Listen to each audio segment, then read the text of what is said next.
تبارك الذي بيده الملك وهو على كل شيء قدير الذي خلق الموت والحياة ليبلوكم أيكم أحسن عملا وهو العزيز الغفور الذي خلق 7 سماوات طباقا ما ترى في خلق الرحمن من تفاوت فارجع البصر هل ترى من فطور ثم ارجع البصر كرتين ينقلب إليك البصر خاسئا وهو حسير ولقد زينا السماء الدنيا بمصابيح وجعلناها رجوما للشياطين وأعتدنا لهم عذاب السعير وللذين كفروا بربهم عذاب جهنم وبئس المصير إذا ألقوا فيها سمعوا لها شهيقا وهي تفور تكاد تميز من الغيظ كلما ألقي فيها فوج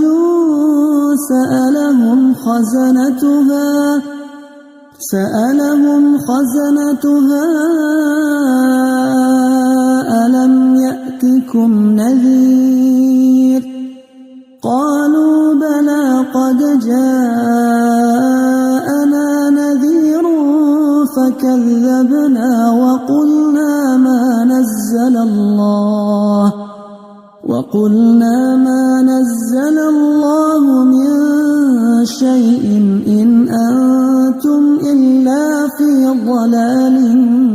كبير وقالوا لو كنا نسمع أو نعقل ما كنا في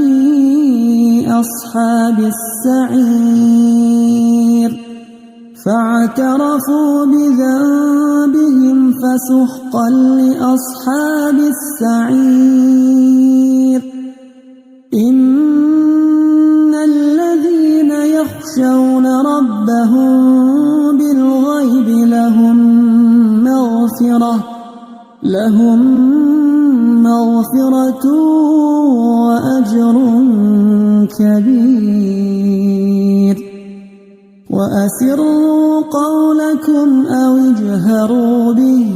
إنه عليم بذات الصدور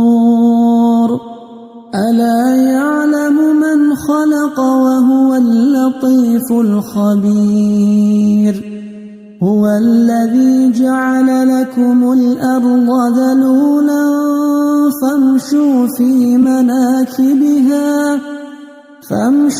في مناكبها وكلوا من رزقه وإليه النشور أأمنتم من في السماء أن يخسف بكم الأرض فإذا هي تمور أم أمنتم من في السماء أن يرسل عليكم حاصبا فستعلمون كيف نذير ولقد كذب الذين من قبلهم فكيف كان نكير أولم يروا إلى الطير فوقهم صافات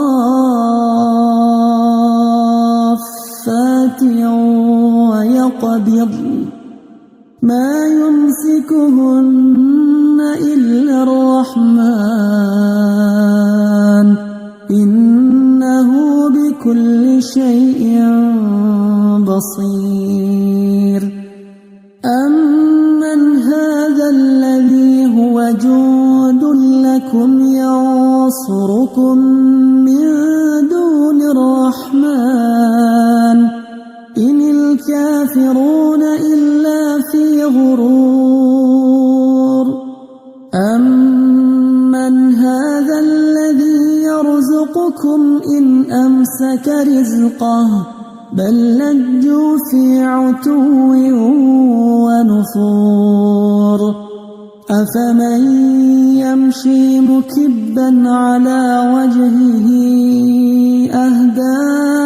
أمن يمشي سويا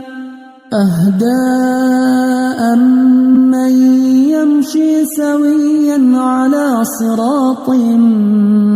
مستقيم قل هو الذي أنشأكم وجعل لكم السمع والأبصار والأفئدة قليلا ما تشكرون قل هو الذي ذرأكم في الأرض وإليه تحشرون ويقولون متى هذا الوعد إن كنتم صادقين قل إنما العلم عند الله وإنما أنا نذير مبين فلما رأوه زلفة سيئت وجوه الذين كفروا وقيل هذا الذي كنتم به تدعون قل أرأيتم إن أهلكني الله ومن معي أو رحمنا فمن يجير الكافرين من عذاب أليم قل هو الرحمن آمنا به وعليه توكلنا فستعلمون من هو في ضلال مبين قل أرأيتم إن أصبح ماؤكم غورا فمن يأتيكم